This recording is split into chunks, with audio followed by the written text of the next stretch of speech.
నమస్తే అండి. Welcome to our channel. మనతో సినీ క్రిటిక్ దాసర్ విజ్ఞాన్ గారు ఉన్నారు. నమస్తే సార్. నమస్తే. సార్ మళ్ళీ మంచు వ్యవహారం మళ్ళీ వెలుగులోకి వచ్చింది అన్నట్లుగా మనోజ్ గారు మళ్ళీ కొన్ని వ్యాఖ్యలు చేశారు.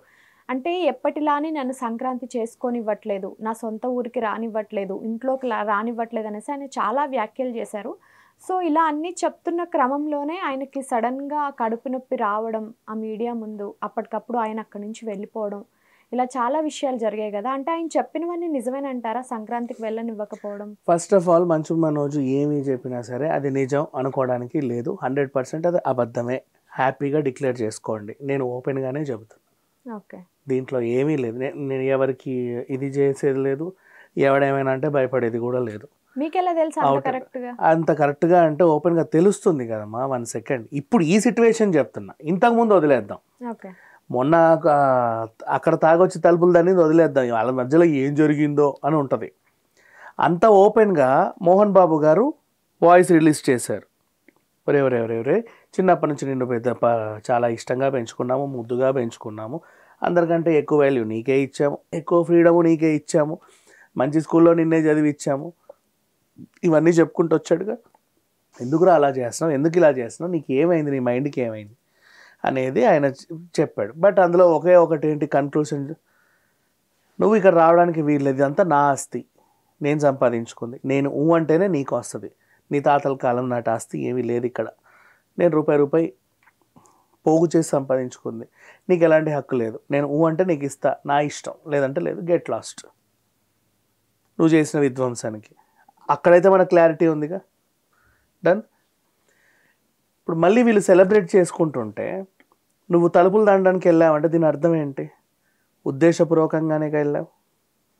2 రోజుల ముందే నీకు ఒక షెడ్యూలు, ఏ టైంకి వెళ్ళాలి, ఏ టైంకి తాగాలి, ఏ టైంకి వెళ్ళి తలుపులు దన్నాలి, ఏ టైంకి ప్రెస్ని పిలవాలి అనేది మంచిగా ప్లాన్ చేసుకున్నావు. సరే, ఏదో టైంకి విమానాశ్రయం దిగావు, నీ చేతుల్లో ఉండదు ఎప్పుడు దిగాలని నువ్వు ప్లాన్ చేసుకున్నా కూడా, కాబట్టి కొంచెం బఫరింగ్ టైం పెట్టుకున్నావు, అరగంట అటు ఇటు బాగానే ఉంది.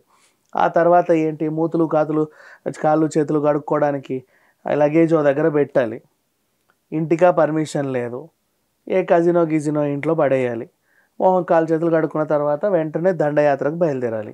దండయాత్రకు బయలుదేరాలంటే నీ వెనకాల మందు ఉండాలి, ఆ మందని పోగేయాలి. 2 రోజుల ముందే ఆ మంద అందరికీ మెసేజ్లు పంపి పోగు చేయి, పలానా చోటికి రండ్రా, మనం ఇక్కడ నుంచి అందరం కలిసి అక్కడికి వెళ్దాం అని అన్నావు. సరే, నువ్వు పండక్కి ఇంటికి వచ్చావు, అన్నని నాన్నకి శుభాకాంక్షలు చెప్దాం అనుకున్నావు, అమ్మమ్మ తాతయ్య సమాధులు చూద్దాం అనుకున్నావు, ఇంకేదో ఎలగబెడదాం అనుకున్నావు. ఈ షెడ్యూల్ ఏంటి? ఆ మందెందుకు? నువ్వు నిజంగానే నీ లోపల ఏ ఇంటెన్షన్ లేకపోతే ఆ తలుపులు తెరిచే ఉంటాయి, నువ్వు రావచ్చు ఎప్పుడైనా సరే, ఇంటెన్షన్ లేకపోతే. మరి ఇప్పుడు జరిగిన సిచ్యువేషన్ ఏంటి? మళ్ళీ ఎందుకు వెళ్ళావు అక్కడికి? సరే, మొన్నైతే నీ కూతురు ఉంది లోపల, ఇప్పుడేం కావాలయ్యా అంటే రీజన్, అమ్మమ్మ తాతయ్య సమాధులు ఉన్నాయి. ప్రతి సంక్రాంతి పండగ అసలు పొద్దున నేను 5 గంటలకు లేసి అమ్మమ్మ తాతయ్య అనే రాత్రంతా పడుకుంటాను. పొద్దున్న లేవగానే కూడా ఇట్లా చూస్తే అమ్మమ్మ తాతయ్యలే నాకు కనబడతారు.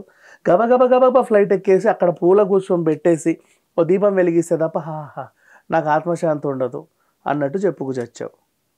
అంతేగా, అది పోర్ట్రే చేసావు. అంటే నీ ప్రతిసారి ఎందుకు వయ్యా తలుపులు దంతున్నావు అంటే లోపల నీకు కావాల్సింది ఏదో ఉండాలి, అది ప్రీ ప్లాన్డ్ నీకు, అంతేగా. సంథింగ్ ఉండాలి, అది నీకు చాలా ఇంపార్టెంట్ అయి ఉండాలి. ఎంత ఇంపార్టెంట్ అంటే అంత ఇంపార్టెంట్, అసలు మామూలు ఇంపార్టెంట్ కాదు. అమ్మమ్మ తాతయ్య నిద్రలేసి వచ్చినోడికి తర్వాత మళ్ళీ ప్రసాద్ మంచు, అసలు అది ఏంటో మా అన్న ఏదో చెప్పుకొచ్చావు. అంటే లోపల నీకు కావాల్సిన ఇంపార్టెంట్ థింగ్ ఏదో ఉండాలి. మోహన్ బాబు గారికి సంబంధించిన ప్రతి టెరిటరీలో విషయం ఏంటంటే, నిన్న కాక మొన్నే నేను అంత గొడవ పడితే నా ఫ్యామిలీతో నేను ఇట్లుంటే మీరు అందరూ వెళ్ళి సంక్రాంతి పండుగ చేసుకుంటారా? మీరు వెళ్ళి మంచిగా భోగి మంటలు వేసుకుంటారా? నేను ఉండగానే వస్తున్నారు, చూస్తా మీ సంగతి ఎట్ట వెలిగిస్తావో చూస్తా అన్నట్టే కదా వచ్చింది. పండక్కే వచ్చేవాడు బ్యాగ్ పట్టుకొని గేటు ముందు ఉంటాడు, నా తండ్రి ఎప్పుడు నన్ను పిలుస్తాడని మోకాళ్ళ మీద కూర్చుంటాడు. అప్పుడు ఆ తండ్రి అరే అని ఏదో అన్నాను, ప్రతి పండగ అందరం కలిసి చేసుకున్నాం, నిన్న కాక మొన్న ఏదో అయింది, అదే చెప్పాడు గతం గతహ అని. గతం గతహ అన్నాడా? అన్నీ మర్చిపోయాను నేను అని దాని అర్థం. ఏం జరిగిన సిచ్యువేషన్, వచ్చాడు కొడుకుని తలుపులు తేండ్ర పాపం, వాడు ఎండకు వచ్చాడు, అవునండి, సారీ నానే, ఇట్స్ ఓకే, మాట్లాడితే మాట్లాడతాడు, లేకపోతే లేదు. వెళ్ళి నీకు కావాల్సింది ఏదో చేసుకో, ఉండు కాసేపు, నచ్చితే అది తినేసేళ్ళు, లేదా నీ ఫ్రెండ్స్ ఎవరైనా వచ్చారో తాగేసిపో, ఏదో ఒకటి చెయ్యి, వెళ్ళు హ్యాపీగా. పండగకి నువ్వు కూడా ఉన్నావుగా, మనం మాట్లాడుకున్నా మాట్లాడకపోయినా, మీ అన్న నీతో మాట్లాడినా, పలకరించినా పలకరించకపోయినా, ఇదంతా మన టెరిటరీ. ప్రతిసారి వచ్చినట్టే వచ్చావు, కాసేపు అమ్మతో కూర్చొని పో, ఇది కదా సిట్యుయేషన్. ఇప్పుడు ఇదంతా ఒక కుటుంబానికి సంబంధించిన గొడవ, మనం మాట్లాడుకుంటే ఎంత ఇదిగా ఉంది, ఎందుకు మనకి ఏంటి అవసరం, ఎవడింట్లో ఉండవు గొడవలు కదా. నీ అంతటి నువ్వు అక్కడికి వెళ్ళి వస్తే మాకు తెలిసేది కాదు ఇది.